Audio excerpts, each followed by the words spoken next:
जतमध्ये आठवडाभरात खुनाची दुसरी घटना. जत शहर हादरले. गेल्या आठवडाभरात भर दिवसा व सोलनकर या मुख्य चौकात एका तरुणाचा धारदार कोयत्याने खून करण्यात आला. त्यानंतर आठवड्यात तरुणीचा गळा दाबून खून करण्यात आला आहे.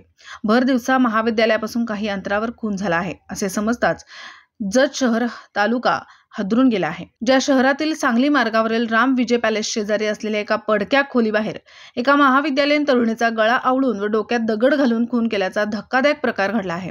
अक्षता सदाशिव कोरे वय वर्ष 22 राहणार सैनिक नगर शेगाव रोड जत असे मृत तरुणीचे नाव असून सोमवारी 3 वाजण्याच्या सुमारास राजेरामराव महाविद्यालयाच्या काही अंतरावर ही घटना घडली. या प्रकरणी पोलिसांनी अक्षताच्या वर्गात शिकत असलेल्या निखिल कांबळे वय वर्ष 21 राहणार छत्रपती शिवाजी पेठ या महाविद्यालयातील तरुणाला ताब्यात घेतले आहे. चौकशीत त्यांनी पोलिसांकडे खुनाची कबुली दिली आहे. मात्र हे कृत्य त्याने का केले, कोणत्या कारणाने केले याची मात्र माहिती अद्याप मिळालेली नाही. या घटनेची जत पोलीस ठाण्यात उशिरा नोंद झाली आहे. पोलिसांना घटनास्थळावर मिळालेली माहिती अशी की अक्षता कोरे संशोध आरोपी निखिल कांबळे हे दोघे जत शहरातील एकाच महाविद्यालयात BA फर्स्ट वर्गात शिकत होते. सोमवारी सकाळी अक्षताचे वडील तिला महाविद्यालयात सोडून गेले. दुपारी 12:30 वाजता वडील तिला आणण्यासाठी गेले होते. मात्र 1:30 वाजले तरी मुलगी येत नाही. हे पाहून त्यांनी शिक्षकांकडे विचारणा केली.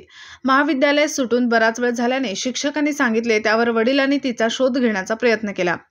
ती सापडली नाही. दुपारी 3 वाजण्याच्या सुमारास अक्षता हिचा मृतदेह राम विजय पॅलेस जवळ असलेल्या पडक्या खोलीच्या बाहेर बाजूस आढळून आला.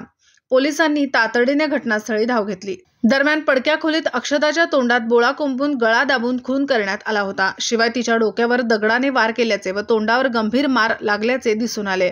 मृतदेह शेजारी निखिल कांबळे याचे महाविद्यालयातील ओळखपत्र आढळून आल्याने पोलिसांनी त्याच्या घरातून त्याला तात्काळ ताब्यात घेतले. पोलिसांनी घटनेचा पंचनामा केला. यावेळी सांगलीचे श्वान पथक, ठसे तज्ज्ञ पथक यांनीही घटनास्थळी भेट दिली. ही घटना कळताच सांगलीचे अप्पर पोलीस अधीक्षक रितू खोकर व जतचे पोलीस उपअधीक्षक सुनील साळुंखे यांनी घटनास्थळी भेट दिली. अधिक तपास पोलीस निरीक्षक सूरज बिजली करत आहेत.